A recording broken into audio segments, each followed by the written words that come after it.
Welcome back to the frontier. In part 1, we looked at the machines, the trains, the plows, and the telegraphs that conquered the geography of the West. But machines don't build nations, people do. And the people of the American West were nothing like the movies. The Wild West wasn't just John Wayne saving the day. It was a messy, violent, and diverse collision of cultures fighting for survival on some of the harshest land on Earth. From the gold-crazed miners of California to the dust-covered cowboys of Texas and the families living in houses made of dirt, everyone was gambling their lives on a dream of freedom. But that dream came at a terrible cost to the people who had lived there for thousands of years. Kill the Indian, save the man. Richard Henry Pratt. Today, we are digging past the Hollywood myth to find the grit, the gore, and the glory of the real West. If you're ready to meet the real cowboys, who didn't look like the ones on TV, and survive a plague of locusts, hitch your wagon and subscribe. Let's head out. The first wave of people didn't come to settle, they came to get rich and get out. The discovery of gold in California in 1848 triggered the largest mass migration in U.S. history. These 49ers weren't just Americans. They were Chinese, Australian, Mexican, and European. They created boomtowns overnight, places like Tombstone and Deadwood that were lawless, chaotic, and expensive. A single egg could cost the equivalent of $25 today. But the gold rush wasn't just in California. In 1859, Henry Comstock stumbled upon blue mud in Nevada that clogged his gold rockers. That mud turned out to be pure silver. The Comstock lode became the richest silver strike in history, generating hundreds of millions of dollars and literally financing the Union Army during the Civil War. It's the reason Nevada is called the Silver State. As competition for gold grew fierce, resentment turned ugly, specifically toward Chinese immigrants who had built the railroads and worked the mines. In 1882, Congress passed the Chinese Exclusion Act, the first law in American history to ban a specific ethnic group from entering the country. It was a dark chapter of nativism that slammed the Golden Door shut for decades.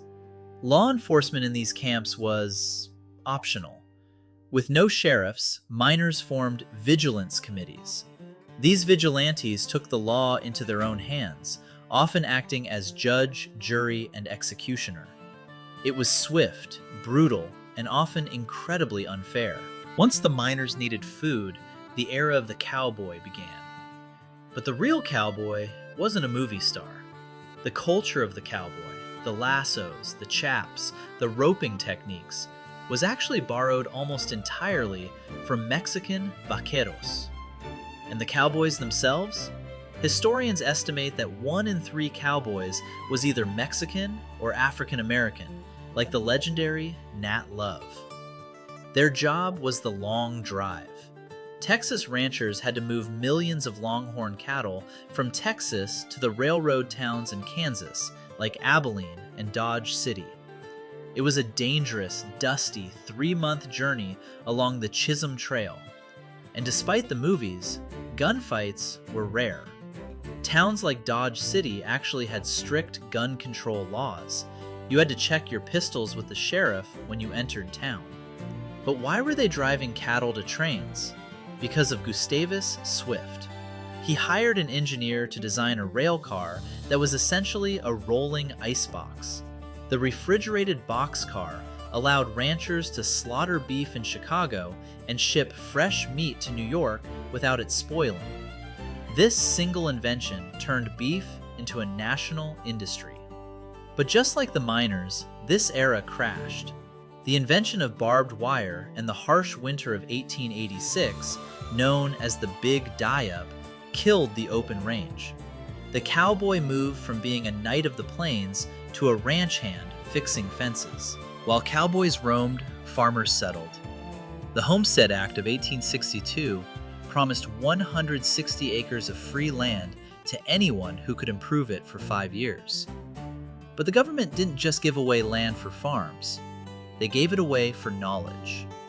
The Morrill Land Grant Act gave federal land to states to build colleges focused on agriculture and mechanics. This created the A&M universities, democratizing higher education for the working class. The families who took the land were called sodbusters. Because there were no trees, they cut bricks out of the thick prairie grass and built soddies, houses made of dirt. They were warm in the winter and cool in the summer, but they were also damp, dark, and full of bugs. Imagine eating dinner while snakes and centipedes fell from your ceiling. For some, the hardships were worth it for the freedom. Tens of thousands of African Americans, led by Benjamin Pap Singleton, left the racism of the post-war South to start over in Kansas. They called themselves exodusters. They built all-black towns like Nicodemus, Kansas, proving that the West was a place of reinvention. The last great scramble for land happened in 1889, the Oklahoma Land Rush. The government opened Indian territory for settlement, and at the sound of a cannon, 50,000 people raced to stake a claim. But some cheated, sneaking in early to grab the best land. They were called Sooners, a nickname that stuck. Farming the arid West was brutal. Crops failed, banks foreclosed, and railroads charged exorbitant shipping rates. Farmers fought back by organizing. They formed the Grange and the Farmers Alliance, cooperatives to buy supplies in bulk. This movement birthed the Populist Party, the political voice of the common dirt farmer. The Populists wanted the government to print silver money to cause inflation, which would help them pay off their debts. Their champion was William Jennings Bryan. In 1896, he gave one of the most famous speeches in history, declaring, "You shall not press down upon the brow of labor this crown of thorns. You shall not crucify mankind upon a cross of gold." He lost the election, but his ideas shaped modern politics. If the politics didn't break you, the environment might. In the 1870s, the plains were hit by a plague of Rocky Mountain locusts. Swarms so thick they blocked out the sun, eating everything in sight: the crops, the wool off the sheep, and even the wooden handles of tools. It was an agricultural apocalypse. As settlers moved west, they collided with the Native American tribes of the plains, the Sioux, Cheyenne, and Comanche.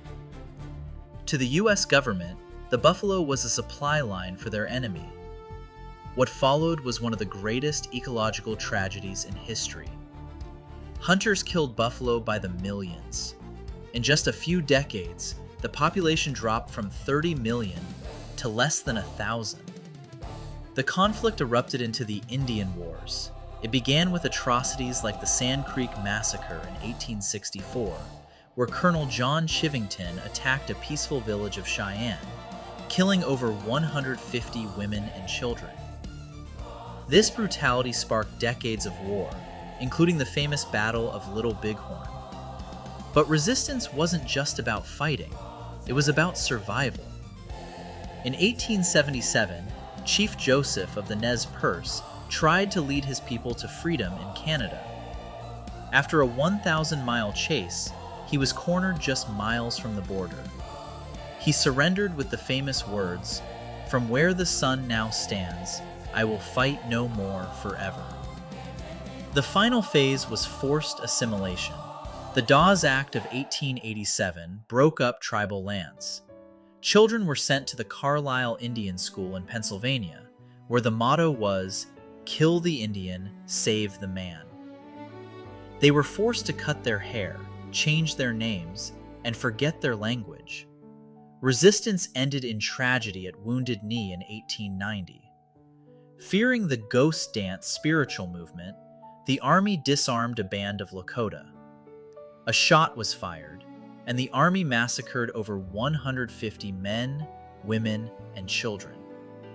Wounded Knee marked the bloody end of armed Native American resistance. By 1890, the U.S. Census Bureau declared that the frontier was closed. The West had been fenced, farmed, and connected. The struggle for the soil was over, and the modern United States was born. But the legacy of the West lives on.